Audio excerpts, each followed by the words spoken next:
Kailangan na nating tumakas, Ginoong Ibarra. May naisip akong paraan. Magpalit tayo ng damit. Bakit naman? Para malito sila. Para pag nakita nila ako, akalain lang ako si Crisostomo Ibarra. Baka naman ikay mapahamak. Wala na tayong maisip na paraan. Naubos na ang oras natin.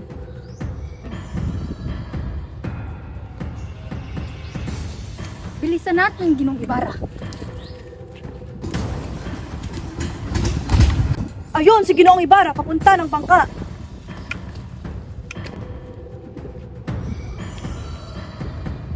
Sumakay ka na sa bangka, Ginoong Ibarra. Magtago ka sa ilalim para hindi ka nila makita. Teka, paano ka Iyas? Huwag mo na akong alalahanin. Kahit anong mangyari, huwag na huwag kang lalabas. Iyas, mag-ingat ka. Ako nang bahala sa sarili ko to.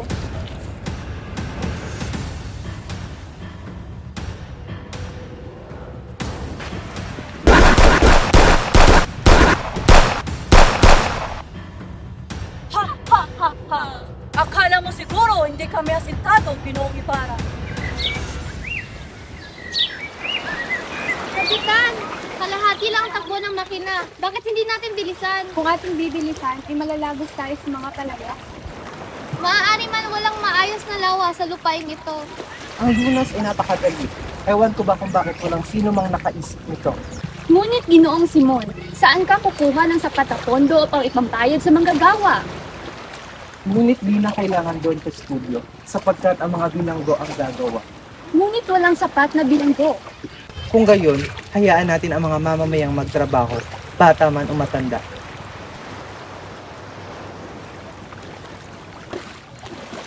O Basilio, kamusta nga pala ang binubuo niyong Akademya ng Wikang Kastila? Mabuti naman po, Kapitan. Nakahanda na ang mga guro at paaralan na gagamitin. Kung hindi matutuloy yan, kasi 'di ba? Natutuloy si Padre Salve.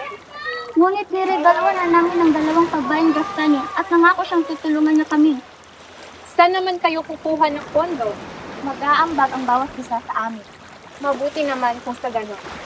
Sana magtagumpay ang inyong mga plano. Alis muna ako. May kailangan pa akong gawin.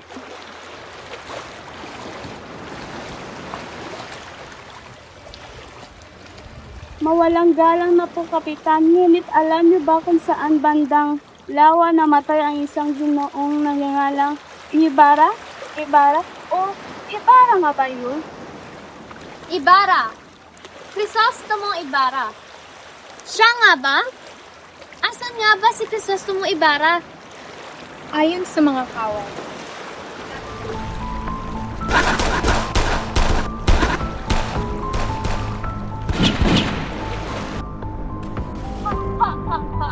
Kung gayon, Kapitan, ang kanyang bangkay ay nakasama sa libing ng kanyang ama.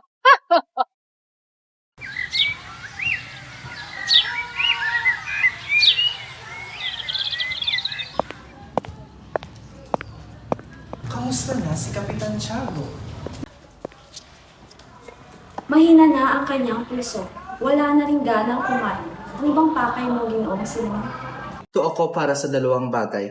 Ang kamatayan mo o ang kinabukasan mo. Sa panig ng umaapi o sa panig ng iyong bayan. Kailangan mo na magdesisyon. Sa loob lamang ng isang oras ay magsisimula ng himagsikan. Wala ng universidad, wala ng mag-aaral, at wala ng magpapahirap. Nasa karunungan lang ang pag-asa. Subalit ang karunungan ay walang kamatayan. Nawawalan ka na ng prinsipyo. Nakikita ko na hindi ka isang Pilipino, kundi bustabos ka ng Espanya. Yan ay walang katotohanan. Sige, pamunuhan mo ang hukbo. Lusubin mo ang Santa Clara. Kunin mo ang mga taong ikaw lamang ang nakakakilala. Bukod kay Kapitan Tiago, si Maria Clara. Huli na kayo, Don Simon. Ngunit si Maria Clara ay patay na. Patay? Paano nangyari yon? Paroon ako sa imbento at nakibalita na sabihin sa akin lahat. Hindi pa patay si Maria Clara. Ililigtas ko siya. Ililigtas ko siya ngayon. Ginoong Simon, huminahon kayo. Wala na tayong magagawa kundi tanggapin ang katotohanan. Namatay siya na hindi man lamang alam na ako'y bumalik.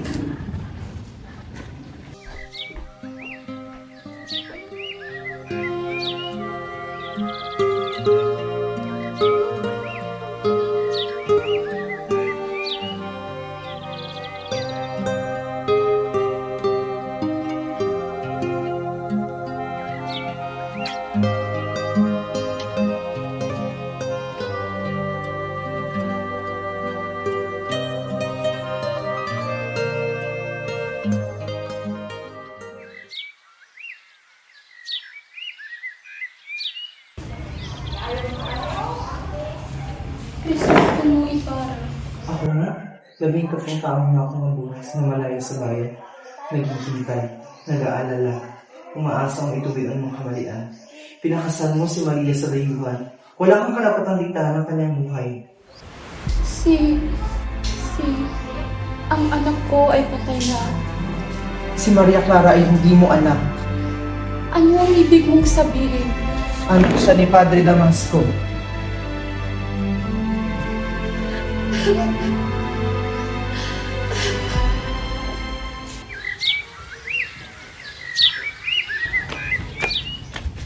Ginoong Simon! Ginoong Simon!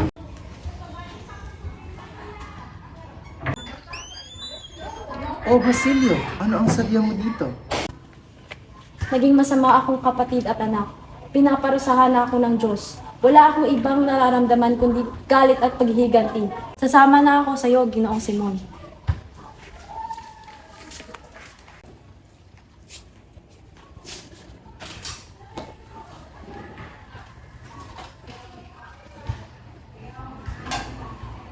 Sandali, dinamita ba yan? Oo, ngunit hindi ito basta dinamita lamang. Ngayong gabi, mapaparusahan ang mga makasalanan na matagal na nagtatago sa katotohanan. Anong ibig mong sabihin? Sa ikalawa, ikakasal ang anak ni Don Pilaes. Ang lamparang ito ay magsisilbing liwanag, ngunit pansamantala lang. Sa oras ayusin ang metsa, boom, sasabog ang bomba, makakarinig ng sabog ang Pilipinas. Ano naman ang gagawin ko, Ginoong Simon? Ikaw ang mamumuno sa iba, dalhin mo sila sa bahay ni Quiroga, dahil nandun nakaimbak ang mga baril at pulbura. Ang pagsabog ay maging udyat upang sila'y magtipon-tipon at sumugod. Ang mga Mestizo, Indio, Inchik, Kastila ay masasawi, kaya mag-ingat ka, Basilio. Mag-iingat din kayo, Ginoong Simon. And inalbe, di Padre, di il Hilo, di Espiritu Santo.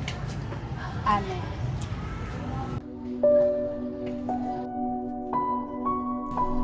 Paano mo nagawa sa akin to, Paulita?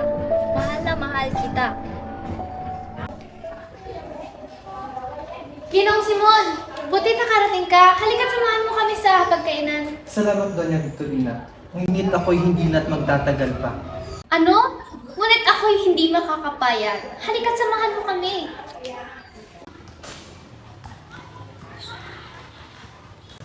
O, Isagani, saan ka pupunta? Pupuntahan ko si Paulita. Kailangan ko siya makausap ngayon. Sandali, huwag ka nang pumunta roon. May dinamitang sasabog doon.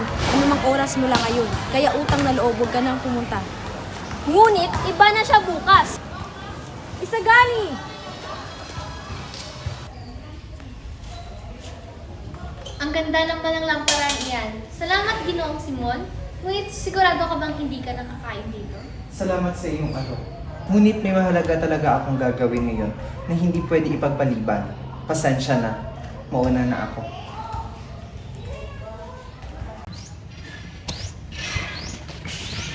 O, Ginong Simon, bakit ka nagmamadali? Huwag ngayong Quiroga, ako'y nagmamadali. Ang ganda ng lamparan ng galing kay... Ay! Namatay yung sindi. Huwag kang mag-alala. Madali lamang ayusin yan. Sandali, ano ito? Manny de Salvares, Juan Crisostomo Ibarra. Masamang biro yan, hindi naman siguro totoo yan. Ngunit ito ay nanggaling sa taong matagal ng patay. Tunay ngang masamang biro ito. Hindi kaya gusto niya tayong patayin? Padre, pakitaas naman ang miksa ng lampara.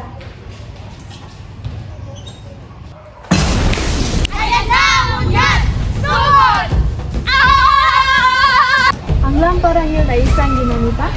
Buhay si Crisostomo Ibarra. Marahil pinagmamasdan niya na tayo. Anong ugnay ni Simon sa nagbigay ng lamparang iyon? Alam ko na, si Simon ay si Crisostomo Ibarra. Isang taksil! Hanapin at hulihin ang Simon na yan!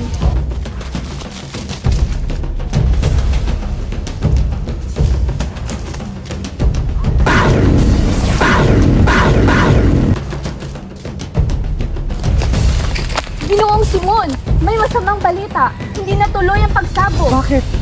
Si Isagani, tinapon niya ang lampara sa ilog. Sige, tumakbo ka na. Pero, Iligtas mo ang iyong sarili. Bilis!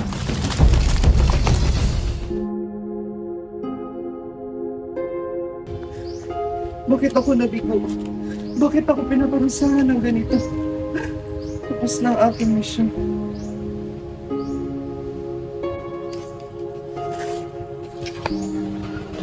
Niya, Simon!